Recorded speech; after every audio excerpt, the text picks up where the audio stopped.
చూస్ country delight, live better. ఇప్పుడే country delight app ని download చేసుకోండి. నాన్న చెడు వ్యసనాలకు బాగా బానిసయ్యాడు. చీటికి మాటికి తాగొచ్చి తల్లిని దారుణంగా కొడుతున్నాడు.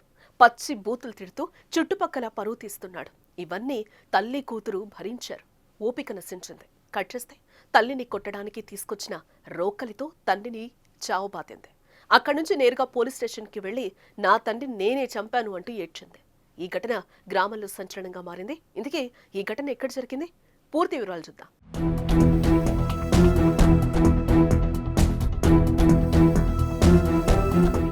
ఈ show sponsored by Truzon solar by Suntek. Truzon solar power super power.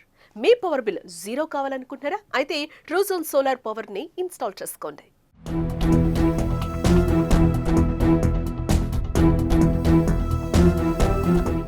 Nizamabad జిల్లాలోని ధర్మారం గ్రామంలో దారుణ ఘటన చోటు చేసుకుంది. నిజామాబాద్ జిల్లా నవీపేట మండలం ధర్మారం గ్రామానికి చెందిన 54 ఏళ్ల నర్సయ్య భార్య నర్సమ్మ కలిసి జీవిస్తున్నారు. వీరికి 2 కూతుళ్లు, ఒకరు గంగామణి, మరొకరు మమత. 2 కూతుళ్లకు పెళ్లైంది. ఇద్దరు నిజామాబాద్లోనే ఉంటున్నారు. తరచూ మమత తల్లిని చూసేందుకు ఇంటికొచ్చేది. రోజు కూలి పనులకు పోతూ భార్యాభర్తలు ఆనందంగా ఉన్నారు. కొంతకాలంగా నర్సయ్య మద్యానికి బానిసయ్యాడు. రోజు తన భార్యతో ఇంట్లో గొడవ పడుతున్నాడు.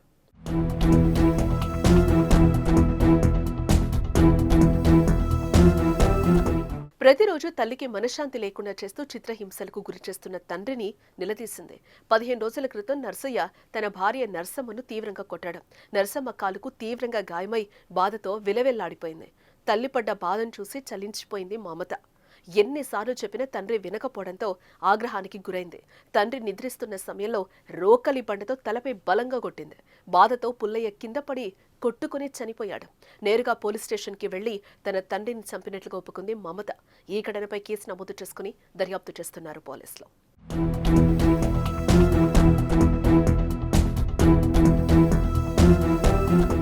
ఏ తండ్రికైనా కూతురంటే కొంచెం ఎక్కువ ప్రేమ. ఎందుకంటే కూతుర్లో తన తల్లిని చూసుకుంటూ ఉంటాడు.